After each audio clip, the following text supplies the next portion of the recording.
पहाड़ सी चुनौती पर चिड़िया का हौसला था भारी, आकार लिया सपनों ने जो प्रकृति का आभारी। अनुपम रचना ने उसकी संदेश जीव जीव तक पहुंचाया, तिनका तिनका चुककर उसने घोंसला एक बनाया।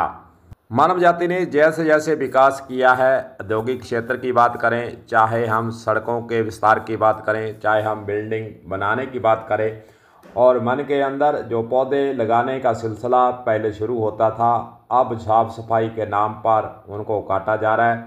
वहीं दूसरी ओर घरों के अंदर जो पेड़ पौधे लगे होते थे वह धीरे धीरे समाप्त होते जा रहे हैं। इसी के साथ साथ फिर जो पक्षियों के घोंसले, चिड़िया की बात करें, चाहे हम अन्य पक्षियों की बात करें, उनके घोंसले बनाने के स्थान को हमने छीन लिया है। लेकिन इस विकास के तमाम अटकलों के बीच में कुछ लोग ऐसे भी हैं जो पक्षियों को बचाने के लिए उनको पेड़ों के स्थान पर घोंसले बनाकर उनके लिए सुरक्षित स्थान बनाने के लिए कुछ न कुछ करने के अंदर लगे हुए हैं।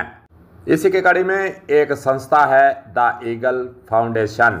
इन्होंने एक नई पहल शुरू की है। पर्यावरण और प्रकृति को बनाने की दिशा में ये पहल शुरू की गई है, जिसके लिए पूरे शहर में गौरैया के लिए जगह जगह आशियाने लगाए जाएंगे ताकि विलुप्त हो रही गौरैया को बचाया जा सके।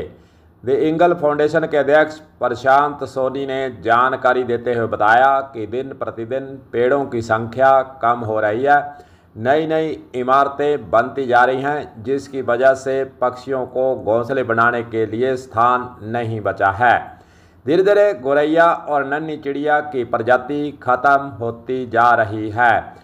इसलिए जब विशेष प्रकार के आशियाने पंजाब से बनवाए गए हैं, जिससे पक्षियों को एक प्राकृतिक घोंसले के रूप में आशियाने आने वाले समय के अंदर जगह जगह पर मिल पाएंगे, जिससे हम अपने आने वाली पीढ़ी के लिए इन पक्षियों की प्रजातियों को बचाकर भी रख पाएंगे। प्रशांत सोनी का यह भी कहना है कि इन पक्षियों और प्रकृति को बचाना हमारी जिम्मेवारी भी है।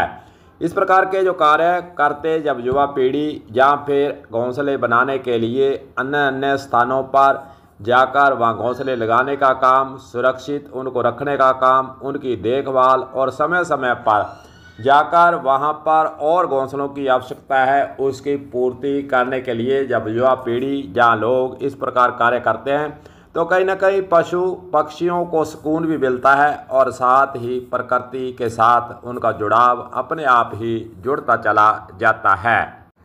मानव के विकास करने के हम तथ्य को गलत नहीं मान रहे हैं, विकास होना चाहिए, लेकिन उसके साथ साथ जो प्रकृति ने हमारे साथ जिनको रहने के लिए, जिनको देखने के लिए, जिनको महसूस करने के लिए बनाया है, उसके लिए भी तो हमें कुछ ना कुछ करने के लिए मन के अंदर ख्याल जरूर रखना चाहिए। इस प्रकार की प्रेरणा से अन्य लोगों को भी यह कार्य करने के लिए, आगे आने के लिए एक तरह से मन के अंदर यह भावना जरूर जगेगी कि जानवरों और पशु पक्षियों के लिए हमें कुछ ना कुछ करना चाहिए। जो हमारे हाथ में है उसे करने से परहेज हम क्यों करें। तभी तो पशु पक्षी के लिए जो जगह, स्थान, खाना, पानी, दाना इत्यादि जो लोग देते हैं वे भगवान से एक तरह से तार जोड़ लेते हैं। मन के अंदर उनके यह ख्याल आता है कि क्यों न हम पशु पक्षियों के लिए कुछ न कुछ करते रहें।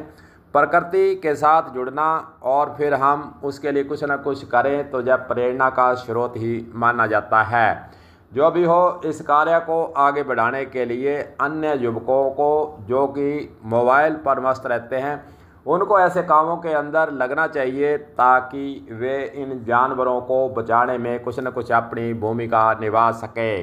कलम न्यूज के लिए गुरदेव सिंह सैनी की हनुमानगढ़ से खास रिपोर्ट।